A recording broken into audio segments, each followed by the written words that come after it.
Good morning, everybody. This is Reaper, and I am back with another Call of Duty video. Black Ops 7, everybody.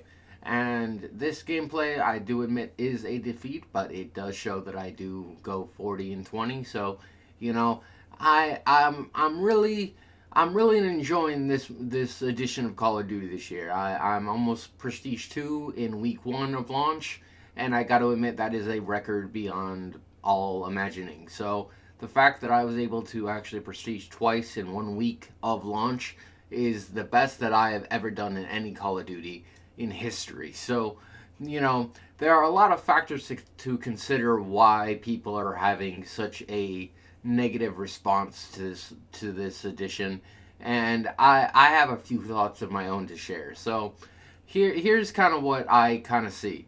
I kind of see the fact that aim assist is drastically reduced to where you have to actually manually aim yourself, people, not be handicapped or basically, training wheels by a computer like you have for the last 6 editions of Call of Duty since Modern Warfare 19. Two, I think that there is a different generation of people playing this game now. So, and it could be 2 generations, if any. And I say those are the millennials that have grown up with this franchise, that are the sweats, that are in most matches because they're the ones who are addicted and they're the ones who grew up playing this franchise. So they buy it every freaking year. And then you have the Gen Zs, which are the new additions to the generation, and then you might also have the Christmas noobs that are the alphas. So you have 3 generations playing this game, but you no longer have the majority of the millennials hardcore playing this game. So if you find yourself in a match of hardpoint or domination or kill confirmed, and your teammates are not actually doing the objective, that might be one or two things. That might be because they do not know how to play this game yet. 2, they might just not care and just want to get kills. Or 3, they might just be rather really bad at the game in general. So you got to keep in mind you don't have the lifetime users anymore. So the generation population has shifted, and now we have a brand new population to contend with. And you have people whining and crying about devs using AI to create, calling cards and stuff like that. But I have a feeling that is because it is a new generation of developers also. So I believe that the generations behind making these games now are no longer boomers. They're no longer Gen X's. They might have one Gen X or one boomer at the top of the food chain, but the people that do the work are all young. So I have a good feeling that is why this franchise has seen a dip. But to be perfectly honest, I think it is a good dip because it actually shows the fact that they took away aim assist, and skill-based matchmaking is still prevalent in this game, I agree, but it is only prevalent if you use quick play. If you use mosh pit people, you do get matches where you are placed in lower lobbies. That is a fact, because that is my experience playing this game for about 5 days now. So I got to admit that, the fact that, people are crying and whining that the skill-based matchmaking is still there, but I still agree with some other YouTubers that say that, that's not the case. It's just the fact that all the sweats bought it first, so they're the ones playing it first. So I agree with that fact.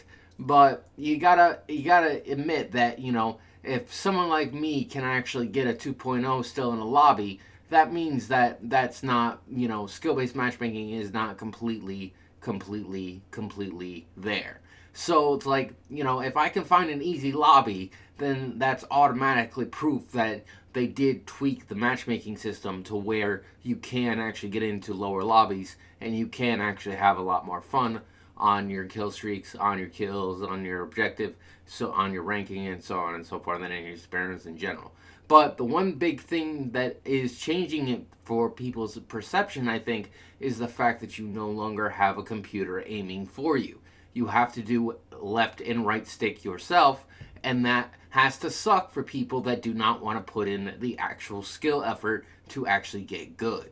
Now, that is kind of where I personally believe this is where this is going to have kind of a, oh, I want to say a kind of a reverse effect or an actual placebo effect come season one next month. But when Warzone launches and the Black Cell season pass comes out and stuff like that, Nuketown is introduced and so on and so forth, then we will truly see where everybody lies. But by then, I bet all the hardcore people will go to Warzone, and then the regular multiplayer will be filled with nothing but casuals and Christmas noobs, and you will have a lot easier time to play. But the fun fact is right now during launch week and during launch month, it is going to be the hardcore that you're playing with. So you got to understand that. But the fact that I'm almost second prestige in 1 week kind of proves that if you actually want to commit, then you can commit and actually get far in this actual game. So I got to admit it does take some adjusting to with the new aim assist being gone, but you learn, you get used to it, you experience death, you experience kills, you learn how to aim and shoot. That's basically how that works.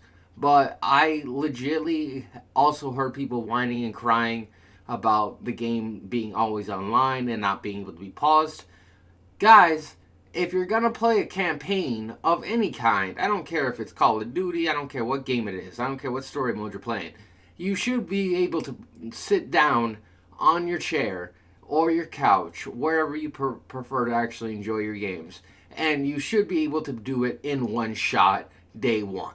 That's what I did. And it wasn't even day one, it was the day before day one. It was Thursday morning. So Thursday morning at 6:10, I got this game. And then I legitimately linked up with a bunch of PlayStation people, and we legitimately played it with me all the way through. 4.5 hours. We were done by 10:40 a.m. and then we all went to multiplayer. So the fact that I could do it in one shot proves that's not a terrible choice from Treyarch to actually make it to where you cannot pause the game. Just think of Destiny or Destiny 2, for example, games that are always online. They have the same thing. You can't pause it. You can't basically stay idle for too long, otherwise you get kicked from server.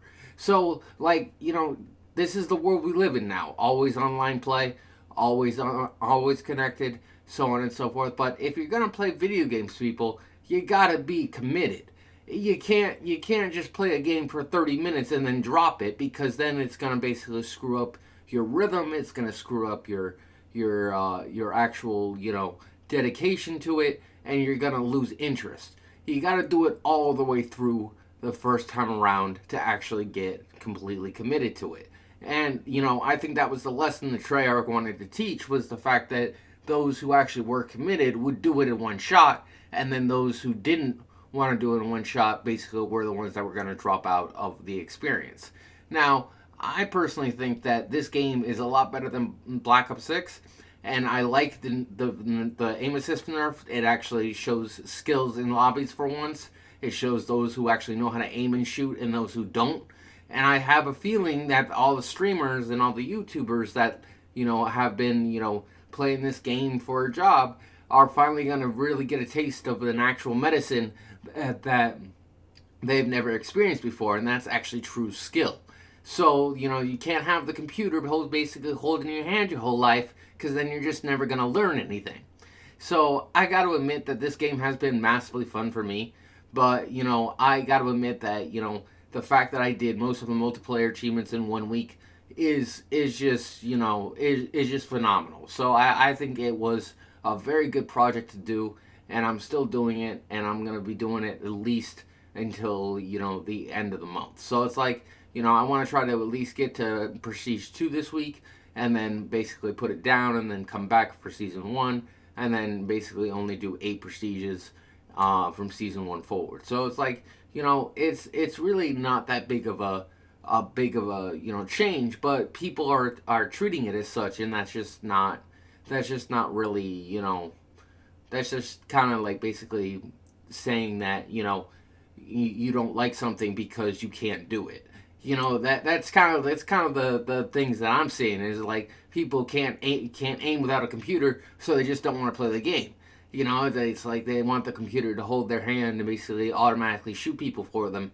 In the old days, that's not how that worked. That's not how that worked, people. You actually had to learn to use both your hands and both your cognitive actual sensitivity levels and so on and so forth. You gotta learn how to actually be skilled at something, player versus player. And if you can't do that, then get off the game. But like the fact is that if you can't compete, don't compete. Play single player games for the rest of your life. That would be fine. But the fact that people want to try still shows that this game still did actually do something for the community, and it did actually bring in numbers. It might have been not as big as the developers had wanted, but it still sold. So it's like that's basically how that is. But anyway, that was my take for the morning. Have a good night.